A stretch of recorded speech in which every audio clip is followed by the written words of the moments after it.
আসন্ন ঈদ উপলক্ষে প্রতিটি লঞ্চে থাকবে 4 জন করে আনসার সদস্য। পবিত্র ঈদ উল ফিতরকে সামনে রেখে নৌপথে ঘরমুখ যাত্রীদের নিরাপদ ও নির্বিঘ্নে যাতায়াত নিশ্চিত করতে 16 মার্চ থেকে এই পদক্ষেপ নেওয়া হয়েছে।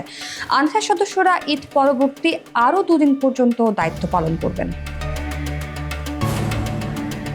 16 মার্চ বাংলাদেশ অভ্যন্তরীণ নৌ পরিবহন কর্তৃপক্ষের জনসংযোগ কর্মকর্তা বিষয়টি জানিয়েছেন। এছাড়াও আগামী 26 মার্চ থেকে 5 এপ্রিল পর্যন্ত 10 দিনের জন্য রাতের বেলা স্পিড বোট এবং 24 ঘন্টা বাল্ক হেড চলাচলে নিষেধাজ্ঞা দেওয়া হয়েছে।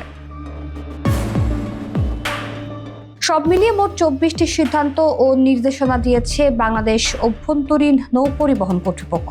এসবের মধ্যে অতিরিক্ত ভাড়া আদায়, অতিরিক্ত যাত্রী বহন, নিরাপত্তা সংক্রান্ত নানান বিষয় উল্লেখ করা হয়েছে।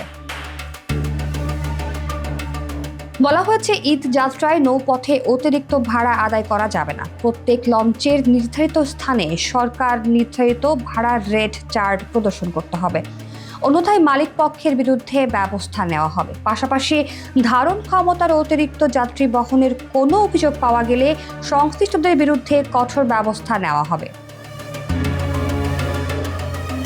দায়ী ব্যক্তিদের শুধু জরিমানাই করা হবে না, বরং লঞ্চের রুট পারমিটও বাতিল করা হবে। কোনো অবস্থাতেই ফিটনেসবিহীন কোনো জলযান নৌপথে চলাচল করতে পারবে না। পাশাপাশি কোনো লঞ্চ বা ফেরি সিরিয়াল ব্রেক করে চলতে পারবে না। প্রত্যেক অনুমোদিত পোর্টার বা কুলিকে স্ব ইজারাদারের পক্ষ থেকে নির্ধারিত ইউনিফর্ম এবং নেম প্লেট প্রদর্শন করতে বলা হয়েছে। পাশাপাশি বলা হয়েছে, পয়েন্টে ঘাটে লেবার কুলি পোর্টার যাত্রীদের হয়রানি করতে পারবে না।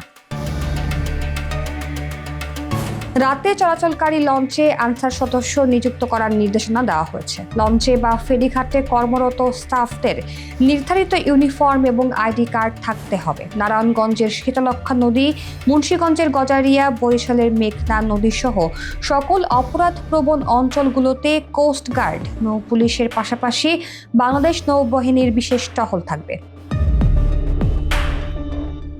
রাতের বেলায় স্পিড বোট ও 26 মার্চ থেকে 5 এপ্রিল পর্যন্ত দিন ও রাতে বাল্ক হেড চলাচল সম্পূর্ণ বন্ধ থাকবে। লঞ্চে যাত্রীদের জাতীয় পরিচয়পত্র এর কপি সংগ্রহ করে টিকিট প্রদানের জন্য লঞ্চ মালিক সমিতিকে ব্যবস্থা নিতে বলা হয়েছে।